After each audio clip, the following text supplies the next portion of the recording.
It's a trap-filled dungeon, and the man who wanders it is Doofy Doo. Hey, welcome to episode 43 of my talk-through of Shiren the Wanderer. Last episode, we learned that the secret of life was experiencing, accepting, and overcoming loss. This episode, I'm going to continue trap IDing every trap in sight, but not picking up many of them in Scroll Cave. Probably noticed I don't really play Scroll Cave the way you're supposed to. You're supposed to use all the new fancy scrolls you get in the cave and set up a big series of traps to get a bunch of experience. I treat Scroll Cave a little bit differently. In some sense, it's because I'm lazy and I just don't want to bother with it. But in another sense, it's because I'm looking at Scroll Cave in the context of the larger game. And Shiren is a game, as I've said a long time ago in the comments, that is really arranged like a series of concentric circles. You start out playing Table Mountain, and your circle is pretty small. You don't realize it's small, but after you beat Table Mountain, suddenly your circle widens. It's almost like those nested Russian dolls, you know. Every time you beat a bonus dungeon, your circle gets a little bit bigger, and you look back at the circle you used to be in, and you think, oh, that was what that was for. That was just a tutorial. Now I'm in the real game. One of the most impressive things about Shiren is how complete every circle feels. You never feel like something is lacking until you get beyond the circle and look back. A lot of games start you out in a limited little tutorial, a small circle, but it feels confining, and that's never really the case with Shiren. Ooh, that reminds me, before I really get into all this abstract craziness, I do have to make a correction. Last episode, I think I said the only way to get a trap in a corridor was to throw it at an enemy and then have it miss. That's not true. You can just set a trap in a corridor when you have the trap armband on. I think I was thinking of the Mechoroid meat. You can't set a trap in a corridor with a Mechoroid, or if you are a Mechoroid or Trapbot. Ah, Trapbot. That death from 3 weeks ago still stings, just a little bit, not much.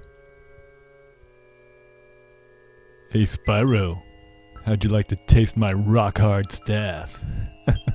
Where is my rock-hard staff? I swear this has never happened before. It has to be in here somewhere. Oh, there it is.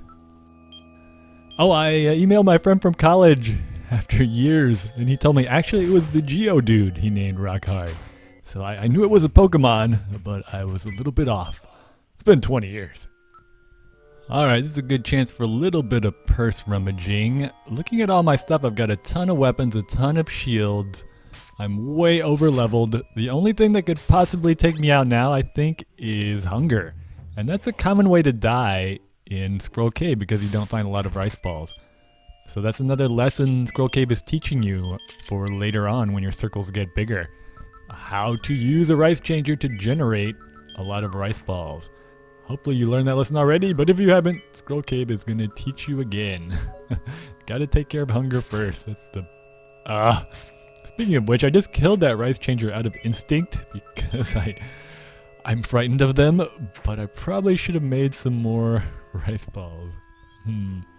I got a big landmine trap. This is a good chance to talk about some of the differences in the behavior of the traps. If I don't have a trap armband, I can trigger a big landmine to vaporize an enemy, but I'm going to throw it right now and you'll see, blows up. It did not kill Spyro. When you are wearing the trap armband, a big landmine trap will not vaporize enemies. What it does is reduce them to 1 HP, just like it does with Shiren. But you can see that's actually kind of a nerf and kind of a good thing because now I'm able to get the experience. All I have to do is throw something at the enemy. It only has 1 HP, so I'm almost guaranteed to kill it with anything. And you can get a decent amount of experience, so that's a good way to kill a leveled up enemy. Use a big landmine trap if you have a trap armband. And I appreciate they made that nerf. I remember in the original Super Famicom Shiren in the trap cave in that game, I used a big landmine trap to take out every single monster in a Great Hall monster house. I killed like 30 or 40 monsters with a single big landmine trap, just leading all the enemies over it. Because in that game, it did vaporize the enemies. So it was a little bit OP. Most of the other traps behave just as you would imagine they would. Some of them, you know, they had to get creative. The unequipped trap just seals the abilities of the enemy, so it's like the sealing staff. The hunger trap is an instant kill, a one-hit KO. It doesn't give you any experience, so it does the same thing basically as a pitfall trap. It gets rid of the monster without giving you any experience. So usually that's a last resort for a really powerful monster. Alright, that's enough practical information for now. Let's get back to abstract concentric circle metaphors for video games. So looking back from our larger circle now that we've pretty much beaten Bufu's Cave, even though technically I guess we didn't make it to the end, beaten Table Mountain, that new little mini tutorial, that's so short it doesn't even count for anything. I guess that's to make sure that little kids aren't completely lost when they start the game and don't know what the heck is going on. But yeah, what was the purpose of Table Mountain in the context of the larger game? Well, it's pretty much a tutorial. It gives you the background story, sure, for people that enjoy stories, but it mainly teaches you what items do. It teaches you about the jar system, some basic monster behaviors, and it teaches you about hunger and permadeath. And it teaches you before you really get to the point where you have weapons that you've worked on for hours and hours, hopefully.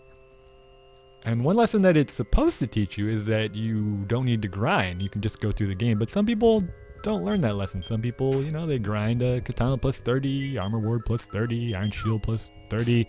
And that's what I did. When you come from a regular RPG, that's what you do. But eventually when you look back, you're like, oh yeah, you know, that was what I was supposed to learn. Speaking of lessons, that was dumb. I forgot to put on the trap armband before I threw that trap at the mini dragon. And after Table Mountain, you get to Bufu's Cave. What lessons, what skills is Bufu Cave teaching you that will help you in Faye's final puzzle, which is of course the ultimate final circle in the game? Well, obviously it teaches you about the abilities and strengths and weaknesses of the monsters. Hey! A monster scroll. I'm going to jump ahead for a sec. I'm in Scroll Cave right now. What is Scroll Cave teaching you in the context of the larger game? You might have noticed I've already run into a lot of monster houses, and you find a large number of monster scrolls. So one of the main lessons of Scroll Cave is the joys and dangers of using a monster scroll to generate a lot of loot and experience. And traps in this case, which are just another form of loot because I have the trap armband. Common mistake is to use the monster scroll on a floor with tanks or field bandits, some enemy that can destroy all the loot you generate. So you don't want to do that. But yeah, using a monster scroll to generate loot is another valuable skill that's being taught. And you don't really realize it when you're in Scroll Cave. You're just like, oh yeah, I should do that. But when you look back, you see the grand scope of their design. But getting back to Bufu's Cave, which is what I was talking about, not only do you learn the abilities of the monsters and the advantages of different types of meat, you also learn how powerful Shiren is. It's really reinforcing the idea that you need to use your... Oh. Alright, whenever you see two enemies and an item on the ground, that has to be a monster house, and they're soft corners. I do not want to walk into a monster house and be surrounded. So I'm just going to take these guys out one at a time. Yeah, this is almost guaranteed a monster house. So I will check out the other entrance to this monster house. Hopefully it has hard corners so I don't get ganged up on when I step right in. So yeah, Bufu's Cave really teaches you a valuable lesson in the game. When you realize that you can't use items as a monster, you think, gee, this really sucks. You know, I'm dying a lot as a monster because I don't have access to my items. And then you get just the inkling of the idea that, you know what is really important in Shiren the Wanderer? The thing that makes Shiren as a character powerful is not just the strength of his weapon and shield, although obviously those help too. The thing that makes him really powerful is the ability to use items. And I'm smart enough to use the items, and the smarter I get, the better Shiren is going to get, the better I am going to get at the game. So as long as I keep learning new tricks, I'm going to get more powerful, even if Shiren dies and loses his equipment. And, oh, cursed armor ward, best shield in the game. I realize I just contradicted what I said about equipment not being important, but you know, it is nice to have a good shield too. But yeah, that's a key lesson in Shiren, and Bufu's Cave really teaches that. Alright, let's move on to Scroll Cave. The first lesson of Scroll Cave is to know when to equip and unequip the trap armband. Yeah, that's what I thought. Well, at least this entrance is better than the other one. In Shiren, you have to have the right equipment for the right situation. You can't get complacent and think, oh, I got an armband of sight or a happiness armband, and I'm just going to leave it on forever. You're going to run into a sleep radish, and it's going to ruin your day. So you have to pay attention to what you're fighting. If there's a walrus, if there's a skull demon, you need to change your equipment. I love watching that aha moment people have when they realize they should take off all of their equipment when they're fighting a slime, because it seems so counterintuitive from other games. You're like, what? Take off my equipment? But yeah, that's the way you fight a slime. You just take it off. Fight completely naked. Get that slime all over. Alright, I killed almost everybody in this monster house. There's nobody left. Well, great, another polearm. Just throw it at this pickpocket. What is another important lesson that you learn in Scroll Cave? You learn that you need to level up quickly. In all the other previous dungeons, Table Mountain, Doofy's Cave, you can just explore the whole floor layout and level up normally, fighting every enemy you run into, and you'll be fine. But if you can do it in Scroll Cave too, but it makes it a little more difficult because the monsters level up quickly.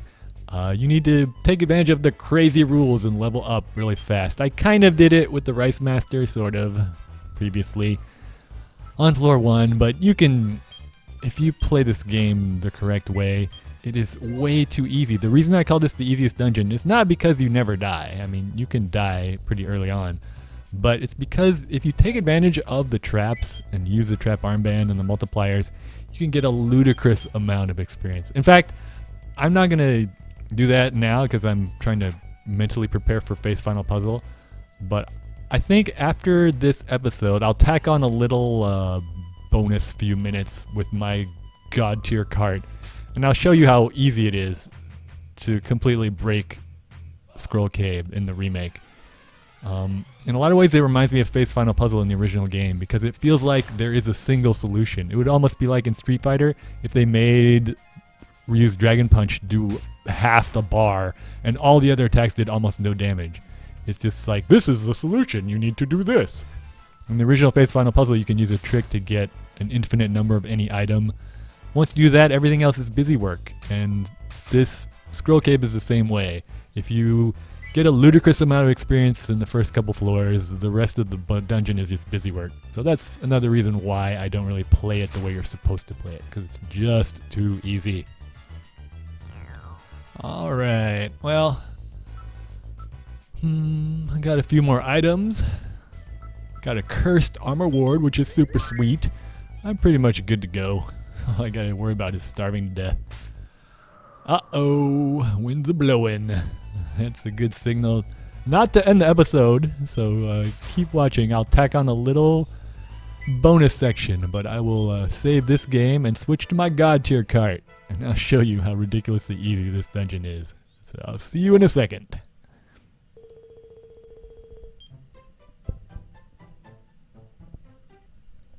Hey there! I'm back with you with my God tier Doofy Doo cart, and I feel like one of those chefs. Here's the one I've already prepared in the oven. You can see I found another trap armband already. I'm only on floor 2, so you can find another trap armband like you find extra Doofy's cleavers in Doofy's Cave. I've got a one-way trap. I've used my rotten trap to get a rotten rice ball. So those are the two most important ingredients. The other ingredients you need to break this dungeon are a rice ball trap and a rice baby. Rice babies are easy to find on the first couple floors. That's not a rice baby. I already found a rice ball trap. There it is in this big room. All I need to do is find a rice baby. I'll just speed heal till one comes in. Here we go. Notice I'm holding down B so I don't pick it up. If you pick it up and set it down, oh, there's a rice baby. Alright, first of all, we need to make a rice master. We will use the one-way trap, which reminds me of one of the greatest trilogies of all time, The Adventures of Lolo 1, 2, and 3. You can see you can pick the direction you want to put the one-way trap. I'm going to put it so that the rice baby has to walk back on the rice ball trap. Now, all I got to do is get him to walk on the trap. He's going to level up every time he steps on it, and then get pushed back onto it. Now he's a rice boss. One more time. Now he's a rice master. If you find a natural trap that you haven't picked up, enemies can step on it as much as they want. It'll never go away. But this trap that I've set eventually is going to vanish. So I need to be ready. Oh, see? I need to put another trap. I got a slowness trap. You can place a trap in front of you, one space away. So I'll do that to slow down the rice master.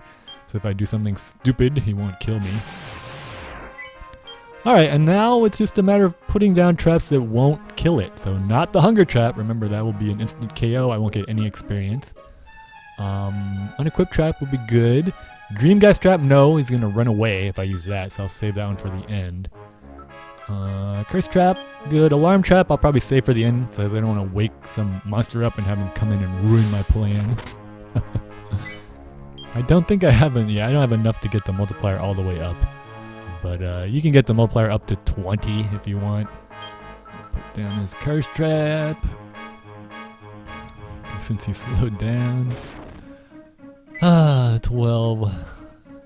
If this works. Might as well set down the alarm trap. Yeah, I'll just put the other one down underneath me. Alright, come on.